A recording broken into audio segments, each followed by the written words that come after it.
Tiresias picked her name after a legend her mother told her when she was young. A man who was transformed into a woman after angering Tiresias' patron hero. Tiresias is a very pious woman, as Shunamir was the one who saved her after she became Tiresias. She wonders what her life would have been like without her patron. She thinks she wouldn't have been around to see it. Tiresias moved to Tarsha when she was only 16, and there she found a community much more supportive of her. In Tarsha, she met a wonderful man, Ibrahim. Ibrahim and Tiresias have had a wonderful life together, and today, on their 5th anniversary, Tiresias and Ibrahim are taking a small wrap off the coast. Only a few hundred meters away is a grotto, one so close but neither had ever gone to.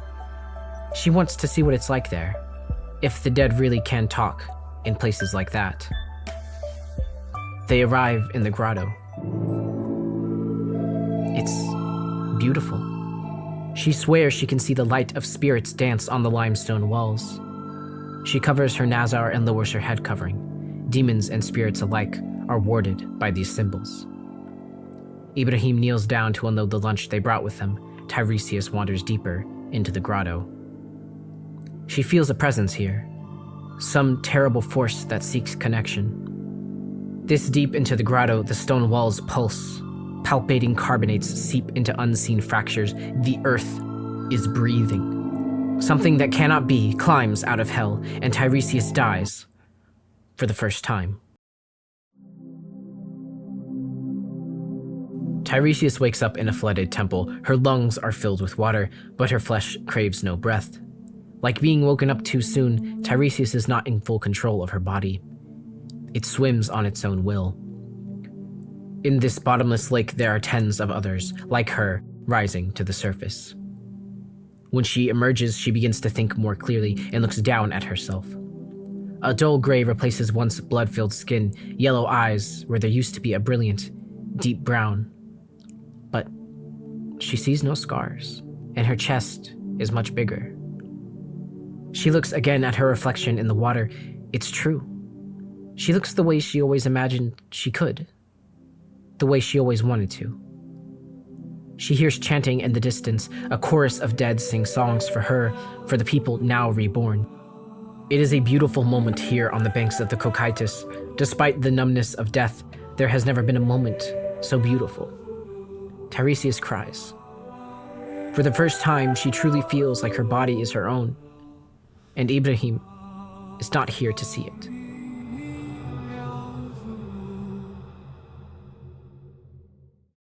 The pith does not care for or know anything of genetic sex. It does not care for the expression of what genes occurred in the original body. It only cares how the mind saw itself and how other people saw them. The dead need not breathe, cannot feel warmth, cannot taste. They do not menstruate or have a libido. They cannot reproduce. The only hedonistic pleasure the dead are afforded is music. This is what death looks like, a reflection of the mind, a body without pleasure, flesh without sense. It is droll and numb here in the Underworld, a poor reflection of the life they once lived.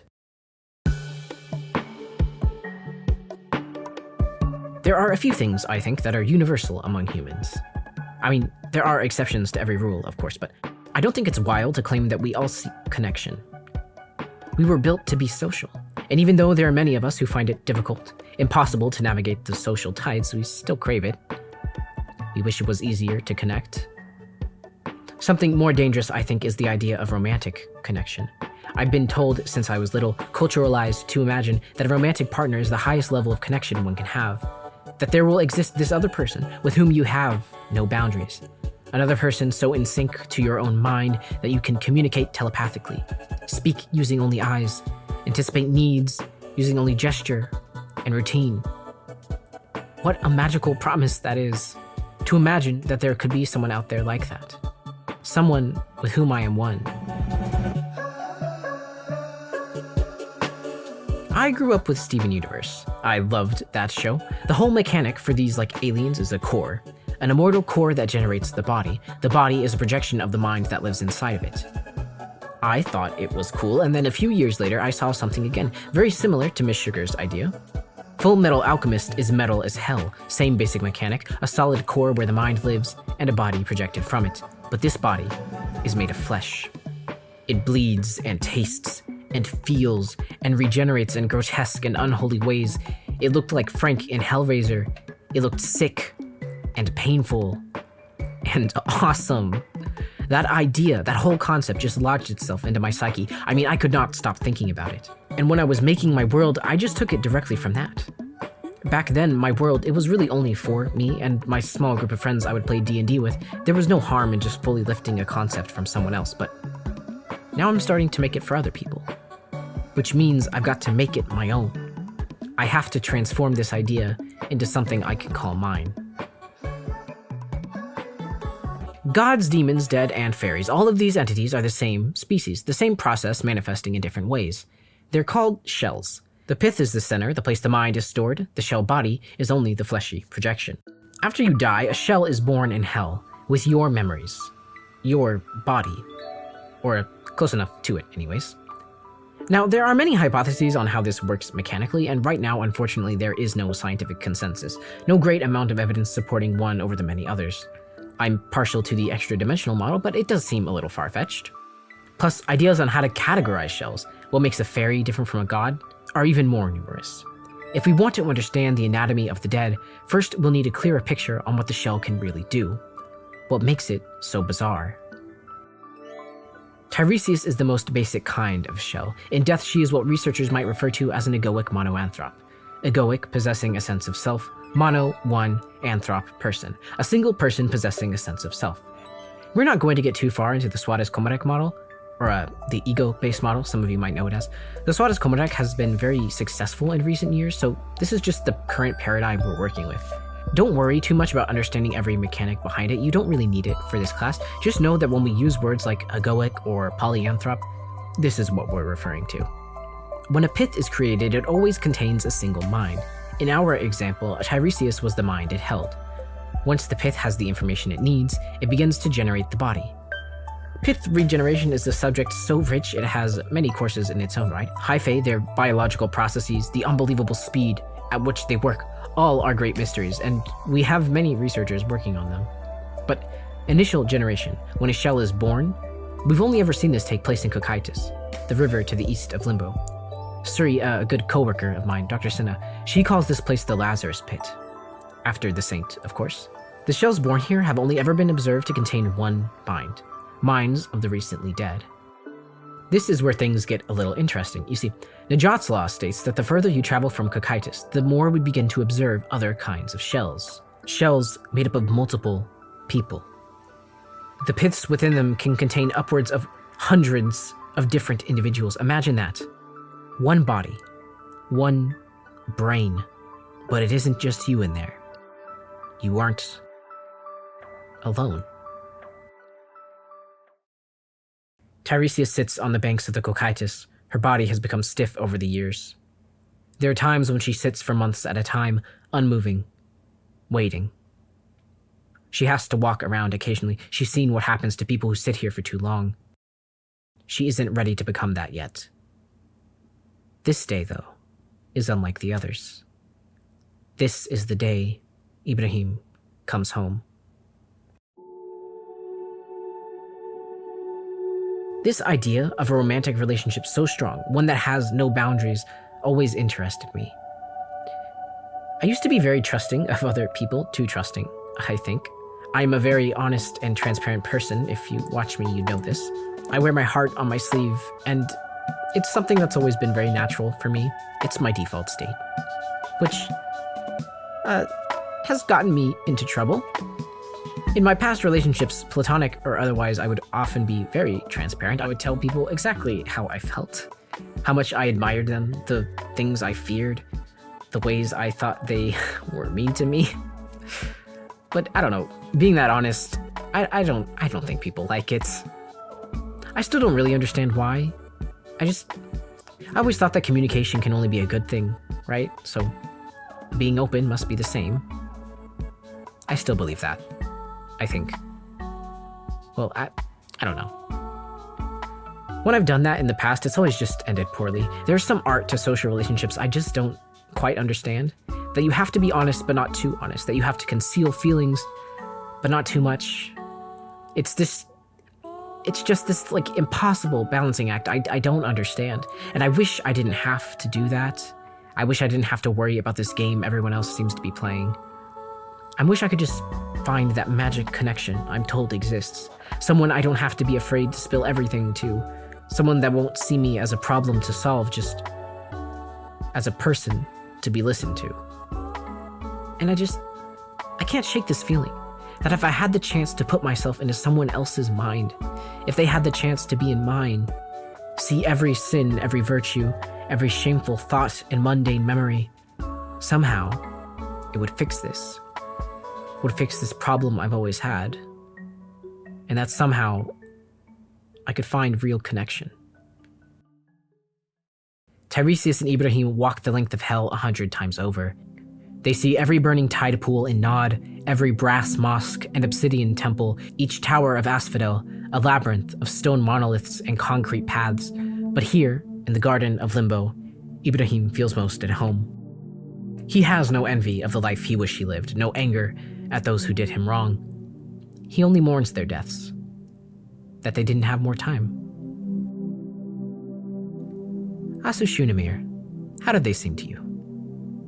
The prophet? I don't know. Hungry.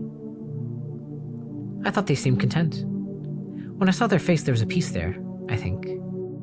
Ibrahim says nothing. He thinks back to the catatonic gods they saw on their travels, eyes empty of any soul, a mass of tissue and flesh. I want that, to be connected with you in that way. What if you're not there anymore? Or what would we be together? Ibrahim loves Tiresias. There is no one else he loves more, and despite his apprehension, he puts his trust into her.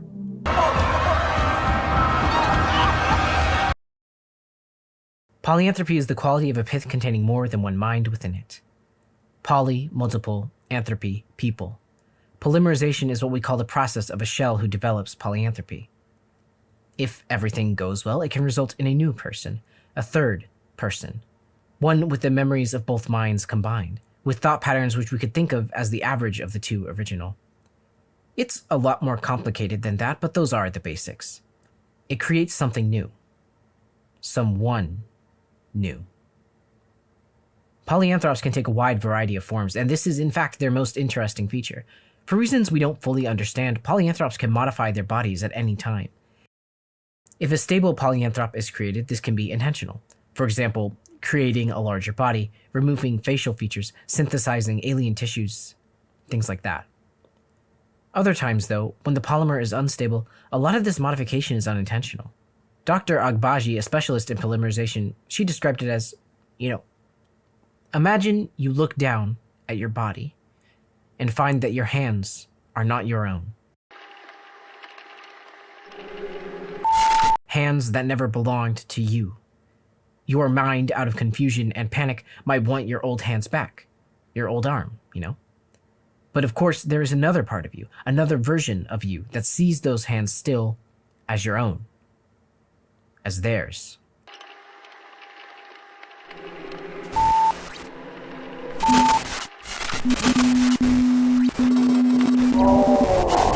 Subconsciously, without your control, your mind and body tries to compensate.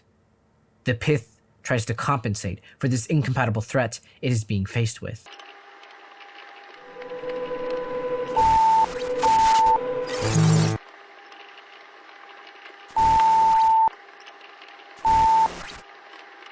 Now, imagine the same thing happened when you saw your reflection.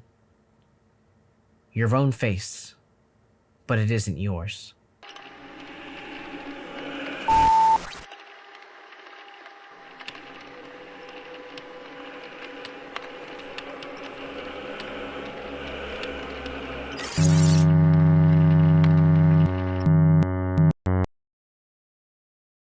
It's easy to think of shells as something that isn't us, that they aren't human.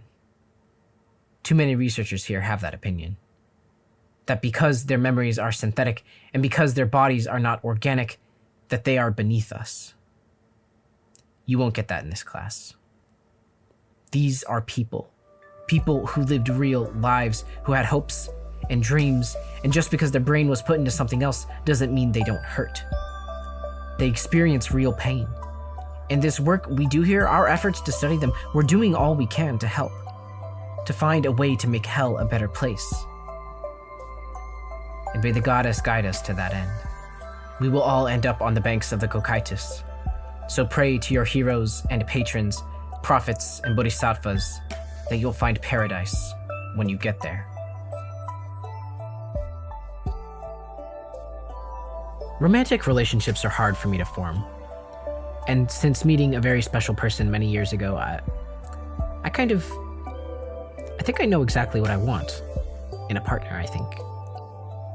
I haven't met them again, that kind of person I want to be with. But each year that passes makes me a little more scared. Like maybe that idea, that type of connection was never real. And that there will never be someone like that. Or at least, maybe not for me. Maybe my mind really is broken, or at least different from everyone else. Maybe that person I met all those years ago isn't real. Like, the version I remember him as never actually existed. I'd be lying if I said that didn't scare me. I was told I would be married by this age, or at least engaged. 25 isn't old, I know that, but it feels old, for me. Because I was supposed to have a family already, because everyone that raised me, everyone I knew, did have a family by my age. I don't know. I feel like Tiresias sometimes.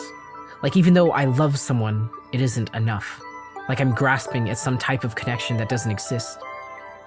Maybe I've never loved someone at the same time I've loved myself. And if so, of course I would feel that way.